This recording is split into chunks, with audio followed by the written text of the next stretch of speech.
ಘಟ್ಟಕ್ಕೆ ತಲುಪ್ತಾ ಇದೆ ಕಿಡ್ನಾಪ್ ಕೇಸ್ನಲ್ಲಿ ಭಾಗಿಯಾಗಿದ್ದು ಎಷ್ಟು ಜನ ಅನ್ನೋದು ಪ್ರಶ್ನೆ ಆಗ್ತಾ ಇದೆ. ಒಬ್ರಲ್ಲ ಇಬ್ರಲ್ಲ ಒಟ್ಟು 7 ಜನರಿಂದ ಕಿಡ್ನಾಪ್ ಆಗಿದೆಯಾ? ರಿಪಬ್ಲಿಕ್ ಕನ್ನಡದಲ್ಲಿ ಕಿಡ್ನಾಪ್ ಕೇಸ್ನ ಎಕ್ಸ್ಕ್ಲೂಸಿವ್ ಮಾಹಿತಿ.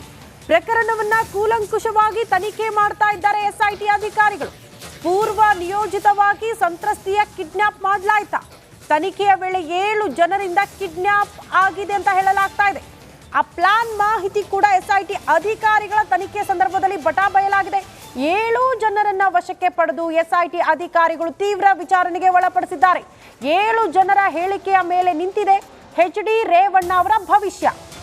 Kidnap ಕೇಸೇ H D. ರೇವಣ್ಣ ಅವರಿಗೆ ಮುಳುವಾಗಿರೋದು. ಬಟ್ ಇಲ್ಲಿ ಸಂತ್ರಸ್ತೆಯ ಮಗ ದೂರು ದಾಖಲು ಮಾಡ್ತಾರಲ್ಲ, KR ನಗರದಲ್ಲಿ ಕಿಡ್ನಾಪ್ ಆಗಿದ್ದಾರೆ ನನ್ನ ತಾಯಿ ಅಂತ.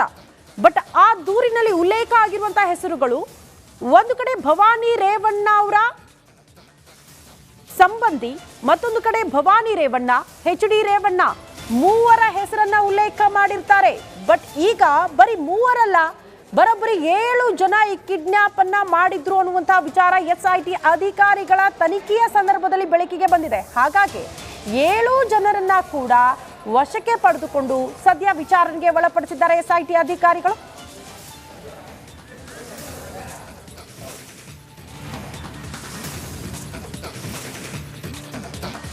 ದೋಸ್ತಿಗಳಲ್ಲಿ ಈಗ ಶುರುವಾಯಿತು ಪೆನ್ ಡ್ರೈವ್ ಭಿನ್ನಾಭಿಪ್ರಾಯ. ಈ ನಿಟ್ಟಿನಲ್ಲಿ ಈಗ ಬಿಜೆಪಿ ಹೈಕಮಾಂಡ್ ಸೂಚನೆಯನ್ನ ಕೊಟ್ಟಿದೆ ರಾಜ್ಯದ ಪ್ರಮುಖ ನಾಯಕರಿಗೆ.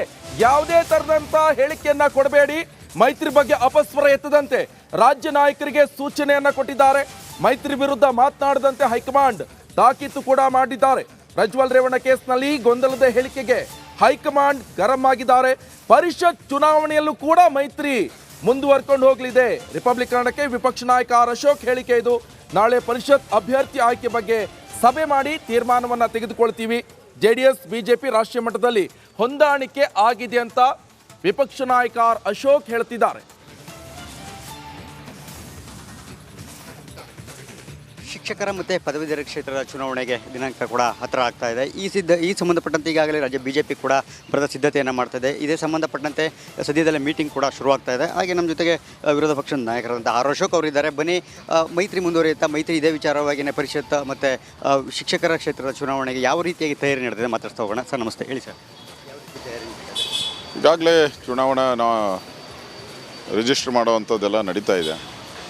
11ನೇ ತಾರೀಕು ಮೀಟಿಂಗ್ ಇದೆ, ಅದರಲ್ಲಿ ತೀರ್ಮಾನ ಮಾಡ್ತೀರಿ ಯಾರು ಅಭ್ಯರ್ಥಿ ಆಗಬೇಕು ಅನ್ನೋದ್ರ ಬಗ್ಗೆ ತೀರ್ಮಾನ ಆಗುತ್ತೆ. ಸೊ ಒಟ್ಟಾರೆ BJP ಗೆಲ್ಲುವಂಥದ್ದಕ್ಕೆ ಏನು ಮಾಡ್ಬೋದು ಅದನ್ನು ಮಾಡ್ತೀರಿ. ಅದೇ ರೀತಿ JDS ಜೊತೆ ಈಗ ನ್ಯಾಷನಲ್ ಲೆವೆಲಲ್ಲಿ ಹೊಂದಾಣಿಕೆ ಆಗಿದೆ. ಮತ್ತು ರಾಜ್ಯದ ಜೊತೆಯಲ್ಲೂ ಕೂಡ ಅದರ ಮಾತುಕತೆ ಬಗ್ಗೆ ನಮ್ಮ ಕೇಂದ್ರದ ನಾಯಕರು ತೀರ್ಮಾನ ತೆಗೆದುಕೊಳ್ತಾರೆ.